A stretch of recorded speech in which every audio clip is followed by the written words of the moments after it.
Hello friends, in this session we are going to discuss fundamental duties. As Constitution of India gave us certain fundamental rights, Constitution India also confers some responsibility on government by giving them directive with directive principles of state policy. It also gave us fundamental duties. It also kept something on our shoulder, and that is called fundamental duties. Fundamental duties are not incorporated in the main document of the Constitution. These fundamental duties are adopted by 42nd Constitutional Amendment Act in 1976. So these are the following are the fundamental duties of every citizen of India: to abide by the Constitution and respect its ideas, its institutions, the national flag and the national anthem. So Parliament of India enacted few laws to implement these fundamental duties. It's our fundamental duties, but it is also legally binding on us to respect our constitutional, our national anthem and our national emblem, to cherish and follow noble ideals which inspired our national struggle for freedom, then to uphold and protect sovereignty, unity and integrity of India. Every person from president to every common citizen of India, every person has a responsibility to secure or to protect sovereignty, integrity and unity of India. Whenever any person bears any office, it takes oath to protect sovereignty, integrity and unity of India, to defend the country and render national service when called upon to do so. Next is to promote harmony and spirit of common brotherhood amongst all the people of India, transcending religious, linguistic, regional and sectional diversities, to renounce practices derogatory to dignity of women. Every person residing in India must be aware that India is a country or India is a nation where we celebrate unity in diversity.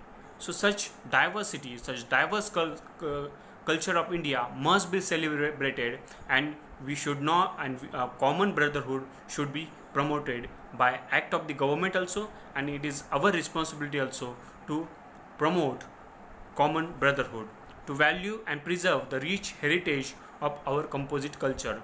So here this word composite culture is so much of importance because India is a land of many religion, many sects, many languages, many regional aspirations or many type of cultures. So in such scenario, it is our responsibility to protect this composite culture, to protect and improve natural environment including forest, lakes, river, wildlife and have a compassion for living creature. That is again in today's environment or today's scenario, it is important to protect the environment, but we can judge foresightness of our forefathers or our constitution makers or the person who enacted this amendment, how beautifully it has been built upon the fundamental duty to protect our environment, then to safeguard public property and to abjure violence. So it is also our fundamental duty to avoid or to safeguard our public property. We Many times we see that while protesting against the government, many people damage the public property, but that is not good, and it is our fundamental right, or it is our fundamental duty to protect any public property, to develop scientific temper, humanism and spirit of inquiry and reforms. So this is again important fundamental duty. We know our national struggle started with the reform movement, right? So there are various socio-religious reform movements which ignited our struggle for freedom, right? So this socio-religious reform movement should be continued, and we should adopt to scientific temper. We should not be rest on superstitions, and we should have a scientific temper, and we should go with that. Then to strive towards excellence in all sphere of individual and collective activity, so that the nation constantly rises to higher level of endeavor and achievement.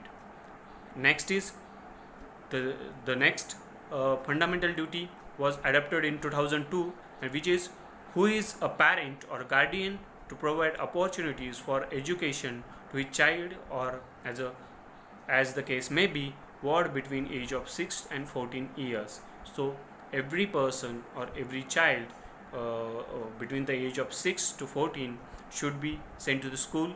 So this is the fundamental duty of every parent. So by by Constitution Amendment Act of 1976, 42nd Constitutional Amendment Act, these fundamental duties were incorporated in our constitution. These fundamental duty, we must follow these fundamental duties to protect sovereignty, unity and integrity of our nation, and to promote brotherhood amongst every citizen of India. Thank you.